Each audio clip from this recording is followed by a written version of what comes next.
Welcome to Real Talk with Yolanda Frazier.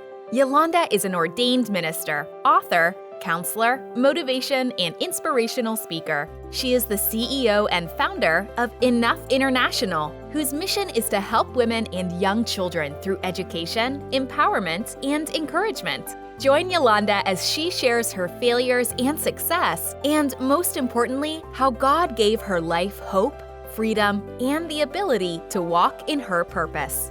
I am so excited to be here in another podcast. And of course, you know, the podcast name is Real Talk with Yolanda Frazier. And I'm here with my good friend, Susan.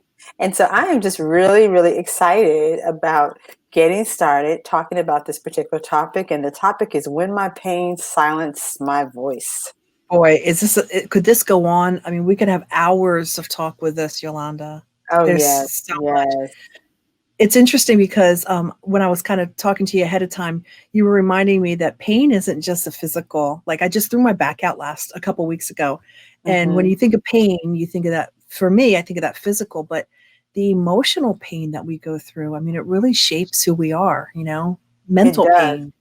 It does. It does. And every aspect of our pain, you know, it's interesting how in every aspect of our pain, we build mechanisms within our mindsets or even in our physical frame of our body to be able to withstand the blunt of the pain the next time. Isn't that interesting? That's really interesting. It's a protective thing, right? Yes, Trying to help us heal. Yeah. Right. And even sometimes a defensive mechanism, you know?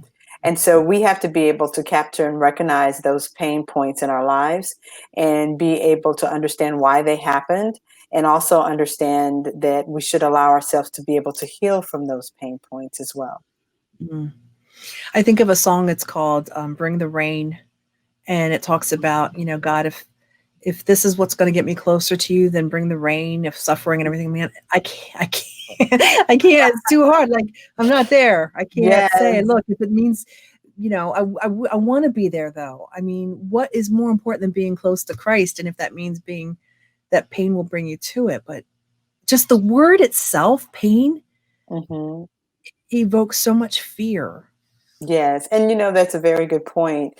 But it's also understanding the end state of, you know, it's thinking and recalling for those individuals that may be listening that are moms, right? And the uncomfortableness that you go through of just being pregnant, right? And the stories you've heard, the videos you may have watched of what labor may all entail. And this kid coming out. I know, right? But guess what? You endure the pain. And the outcome is you have that beautiful baby when it's all said and done, right? You go out in your gym or go to the gym and you go through different forms of training, physical training, lifting weights, running, things that totally deplete every ounce of power and energy out of your body. But you look at the outcome that you're going to have in the end.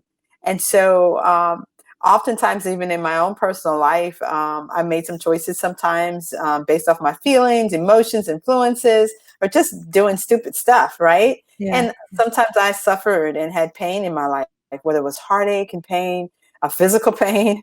But guess what? I am an overcomer through Jesus Christ. And guess what? I will not allow the pain that I suffered through keep me silent. I have to share my testimony. So I'm going to see that this show is moving us from not having fear of pain, but letting it make us better. But one of the things you wanted to touch on tonight was how pain silenced your voice. And I'm kind of going to jump ahead and assume that silence was the rebooting time for you to come through it in a better way. Yes, it definitely was a rebooting time. You know, sometimes we think when we're going through a lot of pain and turmoil that we need to be somewhere shouting on the rooftops. Right. And oftentimes, while we're going through pain, sometimes pain quiets you in your spirit, silences you to assess, to think, to rest, right? So oftentimes, like I said before, God has built our bodies in a manner that we can endure more pain than you can ever imagine, and more pain than we can ever even think of, right? Just think about the individuals in the Bible and our living word that suffered through so many things. And guess what? They did not have the medications that we have now, right? You get a headache, You didn't Tylenol yourself to death, right? You didn't Excedrin. You didn't do the things that, we do now. They didn't have that, right? But they Yeah. trusted in God. And a lot of things, the sicknesses and diseases that we medicate, right?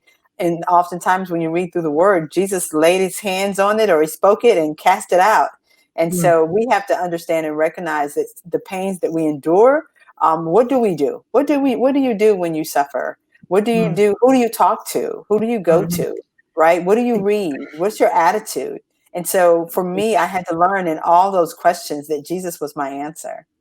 You are absolutely right. I hear God so clearly when I'm suffering and when I'm on my knees and they're all bloodied up and everything. But when I'm flying high, I'm just like, "Hi, God. I'll catch you in a little while," you know? And Yes, I think yes, He wants us to go, "Whoa, whoa, whoa, wait a minute," you know? yes, You yes. know? Well, Appreciate the good times. Yeah. exactly. Pain has a way of allowing us to refocus on him, and also understand that we need to depend on him as well. It puts us Mhm. back into a different perspective. And oftentimes we might not even communicate with him or talk to him or even pray. But Mm, guess what? When trouble comes and there's mhm, pain and there's suffering, guess what? It has mhm, us refocus on what's our priorities in life. And that is constantly having a relationship with him and constantly communicating with him. mhm, I went through back mhm. surgery. I have now 4 titanium screws in my lower back.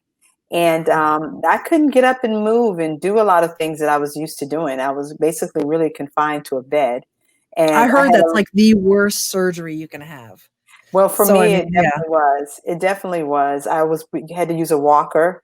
It was supposed to be a 2-hour surgery, turned into a 5-hour surgery. I had been upside down so long, my face was swollen. I had Mm, places on my legs where they were actually checking my nerves to make sure, that I could still feel. And so it was very, very interesting. And then on top of that, when I got home and some of the meds they had um, giving me a prescription for, I broke out all over my body because I could not take them. So it was very, very interesting because even at that point, something that I was supposed to take to relieve my pain caused me more pain. mhm. So it was just overwhelming, and I couldn't do Wow. anything but cry out to God, like, God, you've got to help me through this. And Mm. he is definitely there, and he is faithful to hear our cry and help us through our troubles.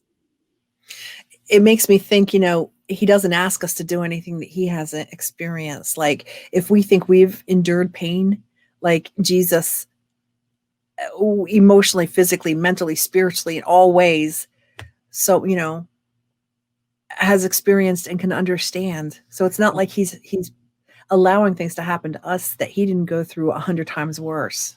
Exactly, exactly. And it just brings us closer to him because he can relate. Mm, Sometimes even when if we have adult children and you haven't talked to your children in a while, or you feel like you're not appreciated by your mm, spouse or loved one, or sometimes you may feel rejected or someone may offend you, all those things he went mhm, through. You know what I mm, mean? He's experienced all of those things.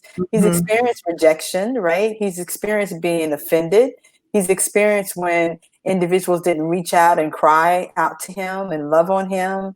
He's experienced not being mm, appreciated for all the wonderful things that he's done.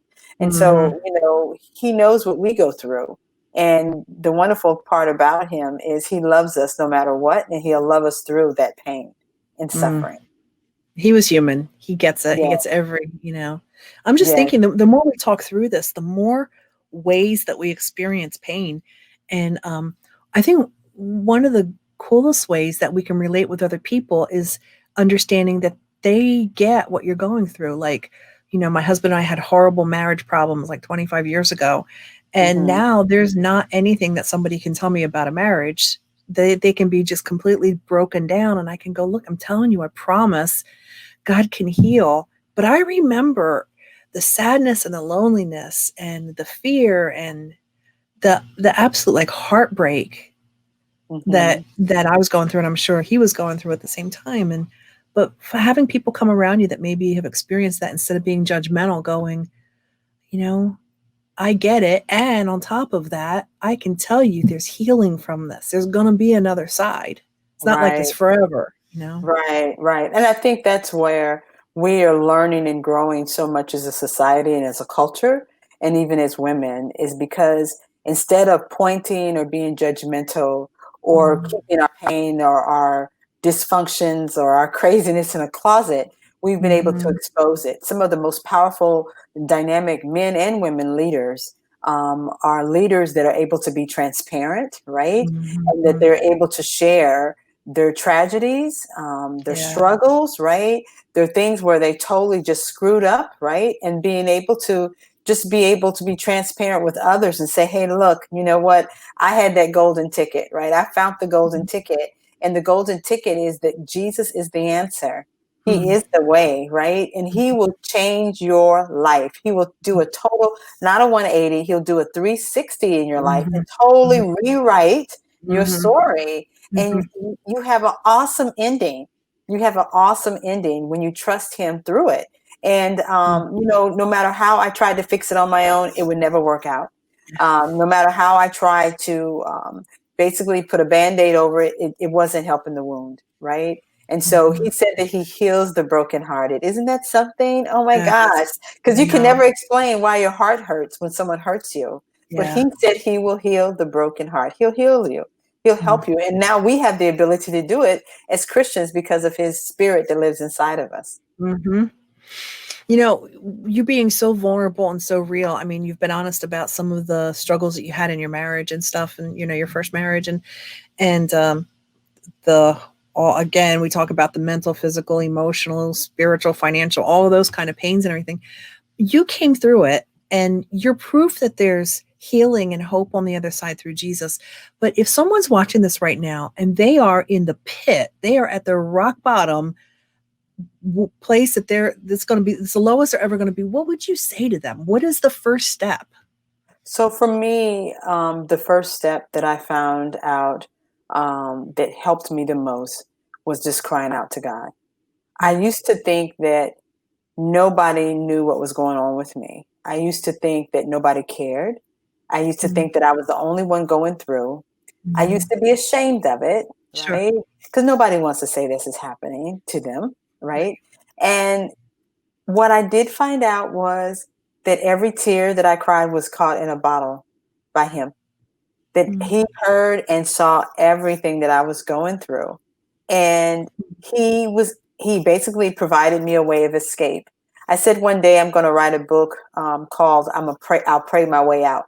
Because I remember mm, saying that specifically to my ex-husband at the time, was saying, I'll never give you a divorce. And I said, I will pray my way out. And literally wow. I did. And I know we have psychiatrists. I know we have counselors and Sure. coaches, and we have best friends and our mothers and our sisters. But when Right. it's all said and done, for that situation to change, it requires God.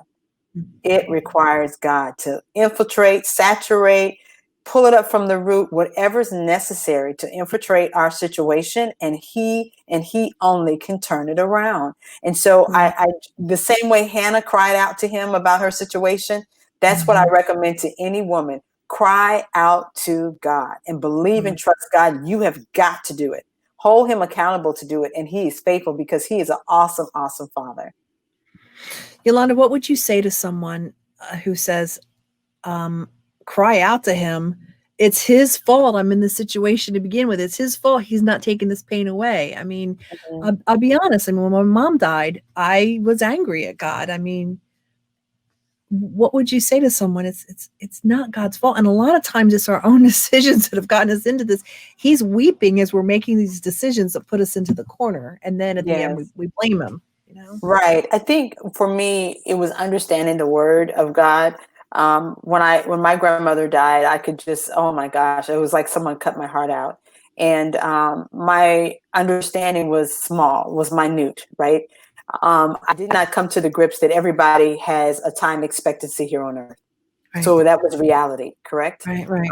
And I knew in my heart of hearts, I wanted to blame God because I was like, you have murderers, you have rapists out here, you have all these mean, horrible people. Why aren't you taking them? Why take my beautiful grandmother, right? And I I was get it. naive to the fact that in reality, my grandmother was suffering, Oh, and she's in heaven with Jesus, right? She has a new body. She's happy. She's doing laughing and probably telling jokes and all the things that she used to do here on earth, right?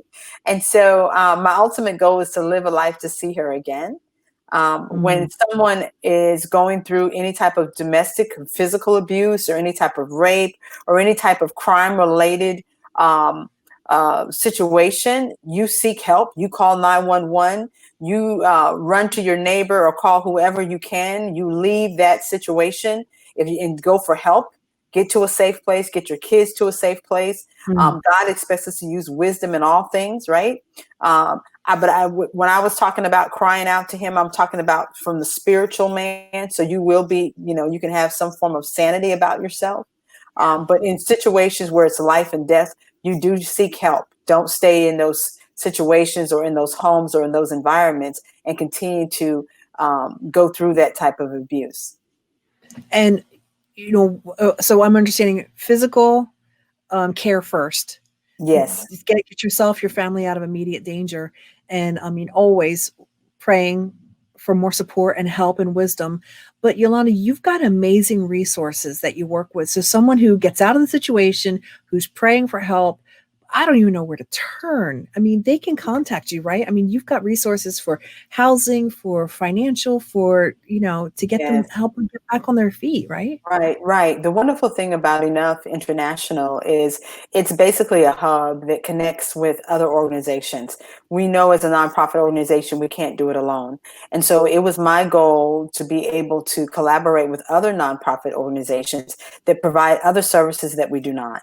So our main focus is the education, the empowerment, the encouragement, dealing with the individual and being able to allow them to heal through knowledge, right?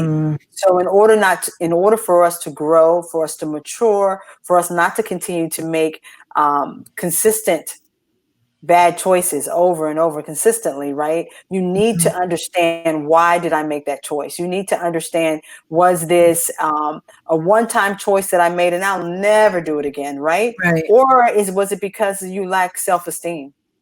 Or was it because that you were influenced in a negative way and you don't necessarily value yourself? Was it a decision that you were made out of your emotions, right? You feeling you're lonely or lost and you don't necessarily value yourself to the point that you can think that you could do better. So you settle, right? So we talk about all those different types of things. And then knowing that there are times in our lives that for us to make the right choice, we have to have good information and also be able to count the costs. I was listening to a very, very profound minister the other day, and he basically was saying, hey, I know no one has ever told you this, but I really truly believe that consequences are more important than your decisions. And I was kind of, taken back with that. And I was like, wow. And he said, people make decisions all the time. They make decisions every day, but it's the consequence of that choice, because the consequence of that choice can last a lifetime. Wow. And make you decide whether to do that again or not do that again. And, the consequence can affect the next decision that we make, really. Right. But if you're not educated and if you don't have a good knowledge, right, or understanding why you made that decision, people keep making the same bad decisions over and over and over again. And they still keep getting the negative consequences, but they keep doing it. Yeah. So they lack the understanding. They don't understand, because once you understand, now you've gained knowledge, which means to know. And now you've actually been able to gain wisdom in your choices. So now you will stop expecting to make the same decision and get a different results when you keep making the same bad decision.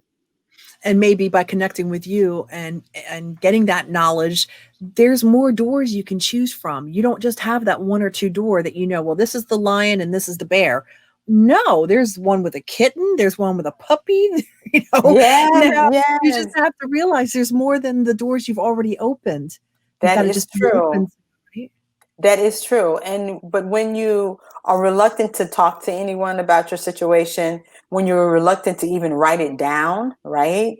Whether it's through journalism or we sit down and develop a strategy or a plan with clear goals and objectives, and then making sure that someone's holding you accountable and that you're responsible for your actions, right? It's easy to deviate back to the old way.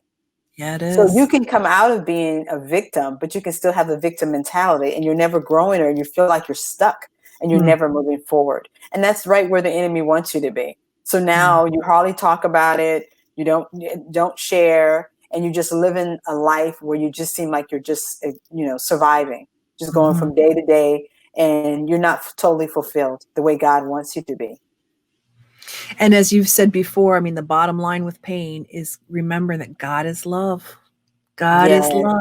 That's the he peace is that we love. yeah, yeah. Yes, yes. And then some people say, well, I don't understand why that person doesn't love me. And you go back and say, well, does he or she have a relationship with God? Because Mm, if God is love, he teaches us through his spirit on how to love others. He teaches us even how to love our enemies, right? And to mhm, do good to those that persecute us or say all manner of evil against us. mhm. God is the source. He's the source. He's the ultimate person to love us enough to sacrifice his son to die for us. Who does that? I Yeah. wouldn't give up any of my children for not one person. Not one person. Not Mm-mm. one. I hear But he you. did it. But he did it for us. He did it Yeah. for us. And this all kind of circles back now to, the pain that was I said what is evokes fear. Well, Hmm. now I'm seeing pain is a way to come through and be closer to Christ. Yes, it's learning how to press through. Mm-hmm. One of the things they used to tell us when we used to train in the military and we were getting tired or we had to run up a hill, they were like, dig deep, dig deep. Mm, And so you really dig deep. What that meant is you give it all. You dig deep inside of yourself to press through whatever that pain or discomfort that our minds were telling us that you can't do it, you can't do it. It's like, oh, yes, I can. Yes, I can. I don't have a choice. And so yeah. when the enemy wants to silence our voice because of the craziness or the pain or dysfunction or whatever we may have gone through, I do truly believe it is our duty and it's our right to share. It's not only that, but it's our right to learn how to become better. And if God has brought us through, we have a story to tell. We Mm, have a testimony. The word says we overcome the enemy by the blood of the Lamb and our word of our testimony. Can you imagine me doing something nice for you and you keep it hidden? You don't yeah. tell anybody, Yeah. right? And I think we do God a disservice when he's brought us out of something, he's blessed us, and we don't tell anyone. We have to tell the story. And when we do that, and it gives other people hope and encouragement to say, you know what, if God did it for her, he can do it for me too. That's a great note to end on. Yolanda, how can people get a hold of you? They can contact me at my email, enough3e.org, and just check out the website. And I am available to do any type of speaking engagements, motivational, inspirational speaking, any panels or retreats. So just give me a call or shoot me an email. And like I said, I would love to connect. Or if you're an organization that would like to reach out, and maybe we can collaborate as well. Love it. Thanks, Yolanda. Have a great one. We'll be back again with another show very soon. Thank you. See you Thanks. later. Thanks for joining us on Real Talk with Yolanda Frazier. Please subscribe to this podcast so you don't miss a single episode. Remember, she will be sharing informative words of inspiration, encouragement, and knowledge. You can contact Yolanda by visiting her website at www.enough3e.org, where you can check out her videos and blogs and get in contact with her directly for more information.